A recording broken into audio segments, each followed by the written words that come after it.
irmãos, mais uma vez seja bem-vindo à nossa liturgia diária em família. Hoje Santo Agostinho vem nos trazer para nós uma palavra, a sua melhor dizendo, uma frase que nos leva a pensar como deveremos então entregar a nossa vida em Deus, ou melhor, nossa vida para Deus. Santo Agostinho diz que ter fé é assinar uma folha em branco e deixar que Deus nela escreva o que quiser. Deixa que então Deus escreva nela os seus desejos, as suas vontades para cada um de nós. Assim, nessa nossa sexta-feira, dia 14 de agosto, na nossa 19ª semana do tempo comum, queremos agradecer a todos vocês que sempre estão colaborando com cada um, com as suas leituras, cada um com as suas reflexões, e assim fazendo com este canal possa sempre estar crescendo e levando principalmente a palavra de Deus Pai Todo-Poderoso a todos os nossos irmãos. Chega o nosso momento da nossa oração, que nós possamos então deleitarmos mais uma vez no coração do nosso Senhor Jesus Cristo.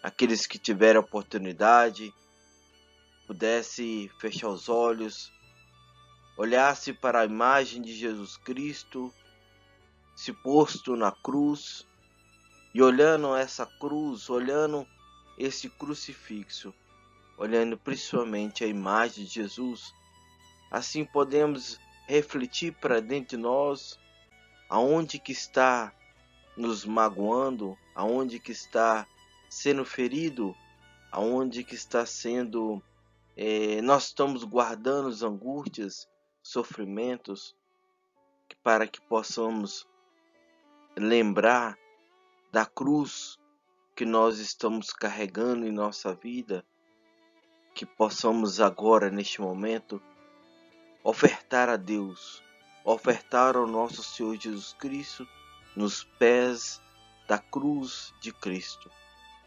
para que assim nós possamos neste momento nos desarmar, abrir o nosso coração e entregar de alma a Cristo, para que possamos aumentar a nossa fé, aumentar a nossa fé.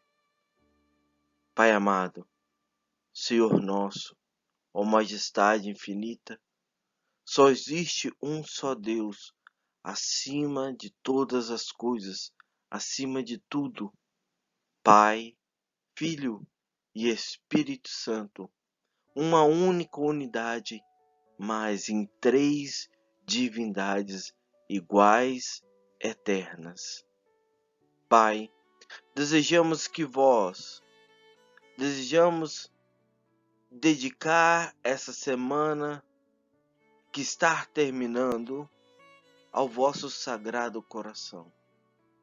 Pois o Senhor que é onipotente, o Senhor que é onipresente, o Senhor que é onisciente, o Senhor que está sempre presente ao nosso lado, nos dando um apoio, aumentando a nossa fé, nos entregando as suas palavras de amor, carinho, esperança, todo santo dia em nossa vida, para que possamos, da mesma forma que nós começamos nossas orações, entregarmos a Ti tudo que temos e tudo que somos, para então o Senhor fazer de nós segundo a Tua vontade.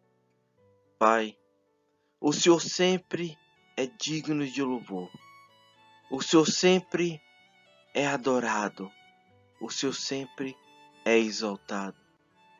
Pai, perdoa os nossos pecados, perdoa, ó Pai, as nossas condutas que muitas vezes nos está retirando da Tua presença. Reconhecemos, Senhor, reconhecemos que somos pecadores e assim lhe entregamos essa folha em branco para que o Senhor possa nela escrever os destinos de nossa vida.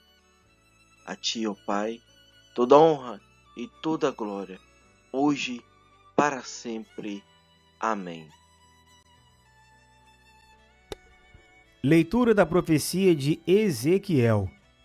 A palavra do Senhor foi-me dirigida nestes termos: Filho do homem, mostra a Jerusalém suas abominações. Dirás: assim fala o Senhor Deus a Jerusalém. Por tua origem e nascimento, és do país de Canaã. Teu pai era um amorreu e tua mãe uma hitita. E como foi o teu nascimento? Quando nascestes, não te cortaram o cordão umbilical. Não fostes banhada em água, nem esfregada com salmoura, nem envolvida em faixas. Ninguém teve dó de ti, nem te prestou algum desses serviços por compaixão. Ao contrário, no dia que nascestes, eles te deixaram expostas em campo aberto, porque desprezavam tua vida. Então eu passei junto de ti e vi que te debatias no próprio sangue. E quando estavas em teu sangue, eu te disse: vive. Eu te fiz crescer, exuberante, como planta silvestre. Tu crescestes e te envolvestes e chegastes à puberdade. Teus seios se firmaram e os pelos cresceram, mas estavas inteiramente nua. Passando junto de ti, percebi que tinhas chegado à idade do amor.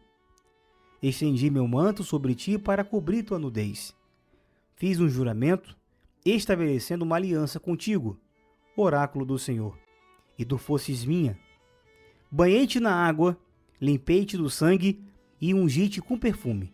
Eu te revesti de roupas bordadas, calcei-te com sandálias de fino couro, cingi-te de linho e te cobri de seda. Eu te enfeitei de joias, pus braceletes em teus braços e um colar no pescoço. Eu te pus um anel no nariz, brincos nas orelhas e uma coroa magnífica na cabeça. Estavas enfeitada de ouro e prata, tuas vestimentas eram de linho finíssimo, de seda e de bordados. Eu te nutria com flor de farinha, mel e óleo. Ficastes cada vez mais bela e chegastes à realeza. Tua fama se espalhou entre as nações por causa de tua beleza perfeita, devido ao esplendor com que te cobri, oráculo do Senhor. Mas pusestes tua confiança na beleza, e te prostituístes graças à tua fama. E sem pudor te oferecias a qualquer passante. Eu, porém, me lembrarei de minha aliança contigo.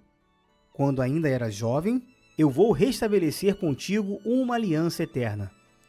É para que te recordes e te envergonhes, e na tua confusão não abras mais a boca, quando eu tiver perdoado tudo o que fizestes. Oráculo do Senhor Deus. Palavra do Senhor, graças a Deus.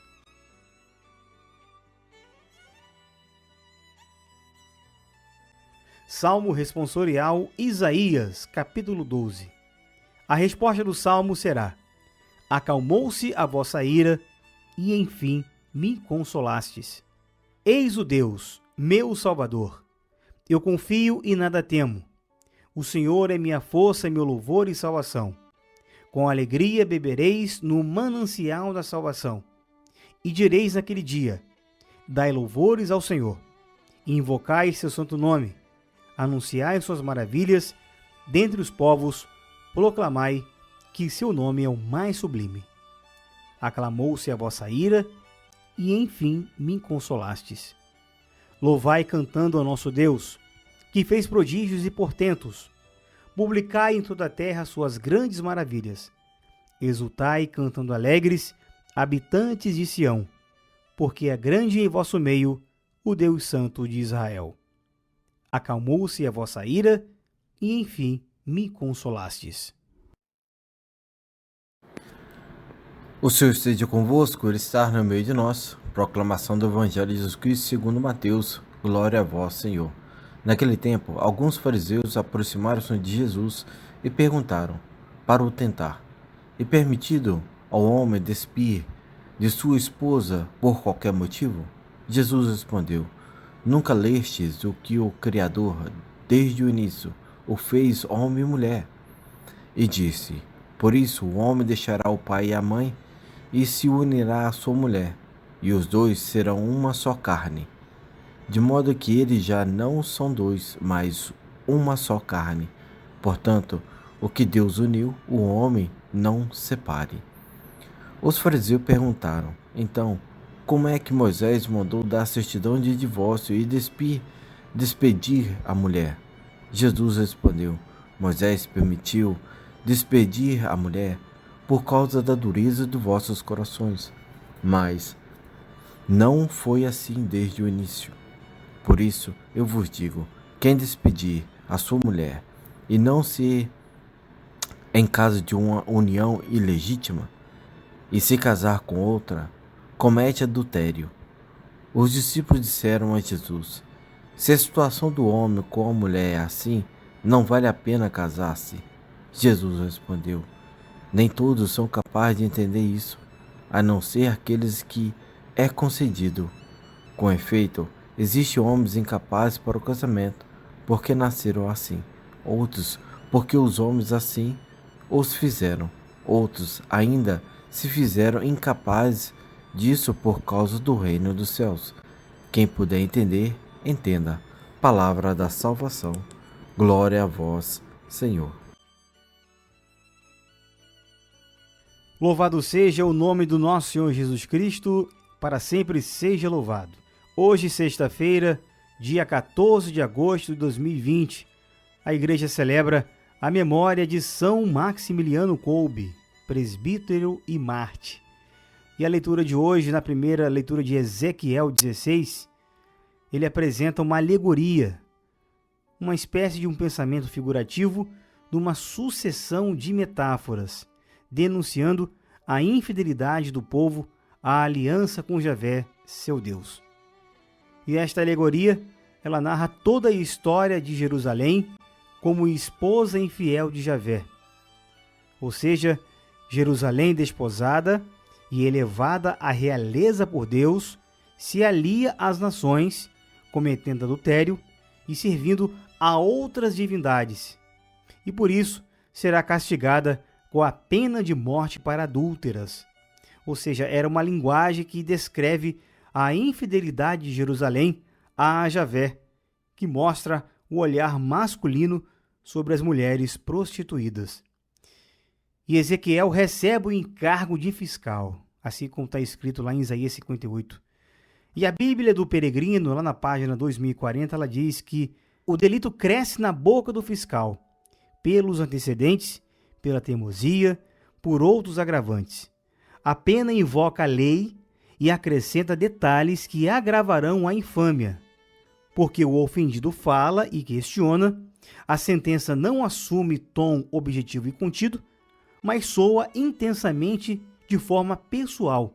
Ou seja, a paixão poética de Ezequiel encarna a reação pessoal de Deus, o mistério revelado do seu amor. O evangelho de hoje, que está em Mateus, capítulo 19, versículos de 3 ao 12, o evangelista Mateus ele voltou a copiar da sua fonte, que é Marcos 10, e apresentando palavras de Jesus sobre família, sobre casamento, sobre crianças e propriedade. O evangelho de hoje ele fala sobre a indissolubilidade do matrimônio. Também no Sermão da Montanha, que está em 5, de 31 a 32. Mateus acrescentou 2 detalhes importantes sobre a cláusula do divórcio em caso de fornicação e a opção pelo celibato. Ou seja, Jesus já está no caminho a Jerusalém e passa por Transjordânia. Numerosas multidões o sigam e Jesus aí as curou. E em vez de ensinamentos no início, Mateus apresenta curas, porque Jesus não só ensina, mas pratica também o ato de misericórdia. Este detalhe pode ajudar também na interpretação e pastoral desta questão. Por quê? Porque, antes de tudo, é a misericórdia e a compaixão que deve valer também para pessoas casadas, solteiras, viúvas, divorciadas, homossexuais e celibatárias. O divórcio já era bastante discutido naquela época no judaísmo.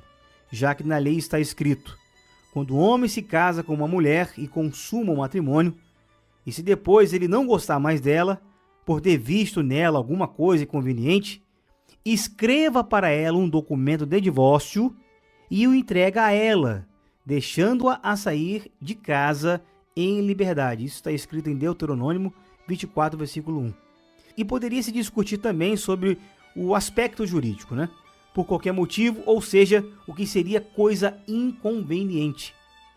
Nas escolas dos fariseus havia duas opiniões.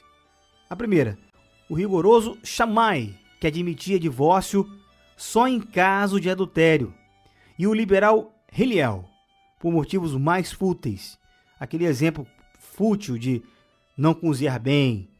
E o profeta Malaquias reclamou da prática do divórcio, mas não se podia negar que havia o direito de se divorciar, a não ser que alguém quisesse invadir a lei. E por isso, a pergunta dos fariseus é tentadora. Se Jesus negasse o direito do divórcio, estaria contra a lei de Moisés. E Mateus continua a reestruturação do diálogo. Jesus cita logo 2 primeiros capítulos de Gênesis. Um que está no capítulo 1, versículo 27, e no capítulo 2, versículo 24. Em vez de entrar no detalhe legalista, Jesus apresenta primeiro a vontade primordial do Pai, como base da lei de Moisés, que são os 5 primeiros livros de Gênesis, inclusive. E a primeira fase de Gênesis, capítulo 1, versículo 27, refere-se ao primeiro casal. Deus criou um Adão e uma Eva, não 4 mulheres para Adão. Ou seja, a poligamia é permitida em outras culturas. Exemplo, no Islã, um homem pode se casar com até 4 mulheres. Agora, olhando para o conjunto do Antigo Testamento, vemos a mulher como auxiliar dado por Deus ao homem. Mas também o homem deve auxiliar e cuidar da sua esposa. E ele é responsável pela mulher, mesmo sem união legítima. Depois de citar a Bíblia, Jesus tira sua conclusão. Subentende-se que foi Deus que uniu o casal, criando a afeição e a atração de ambos, que se confirma numa celebração religiosa do matrimônio. Em outras religiões ou filosofias, explicavam que a atração sexual através de um único ser humano, macho ou fêmeo, ao mesmo tempo, que foi dividida em 2 partes, e por isso o macho e a fêmea se atraem e querem se unir de novo. A Bíblia é Deus que criou. Desde o início, homem e mulher, e como Jesus salienta, quer sua união permanente. Aliás, não apenas o homem é imagem de Deus, mas a mulher igualmente, ou melhor, a comunhão dos dois. Agora vejamos a posição da nossa Igreja Católica. A respeito do divórcio, ela é bastante conhecida, meus irmãos. Não existe divórcio. E um segundo casamento nesta igreja só pode haver para viúvos. Mas em casos graves pode haver uma separação de mesa, cama e residência. Porém, mantendo o vínculo do matrimônio. Assim, a posição católica está perto de Mateus, que não permite casar-se com uma adúltera. Depois se iguala a situação da mulher ao homem. Portanto, meus irmãos, esta verdade acerca da indissolubilidade do matrimônio, como toda a mensagem cristã, destina-se aos homens e às mulheres de todas as épocas e lugares. Não podemos deixar vencer pela mentalidade divorcista. A atividade pastoral deve apoiar e promover a indissolubilidade do matrimônio. Ou seja, os aspectos doutrinais, eles devem ser transmitidos, esclarecidos e defendidos, mas são ainda mais importantes as ações coerentes. Quando um casal atravessa dificuldades, a compreensão dos pastores e dos outros fiéis deve ser acompanhada de clareza e da fortaleza ao recordar que o amor conjugal é o caminho para resolver positivamente a suposta crise. Portanto, meu irmão, Deus os uniu mediantemente um vínculo indissolúvel. Marido e esposa, usando todos os seus recursos humanos com a boa vontade, mas, sobretudo, confiando na graça divina. E, por fim, quero finalizar com o salmo de hoje em Isaías 12, onde diz: Dai louvores ao Senhor, invocai seu santo nome, anunciai suas maravilhas dentre os povos e proclamai que seu nome é o mais sublime. Que possamos louvar o nosso Deus sobre as nossas famílias, por este dom maravilhoso de gerar vidas para Deus e transformar este mundo tão incrédulo, levando o amor de Deus sobre as nações. Assim seja. Amém.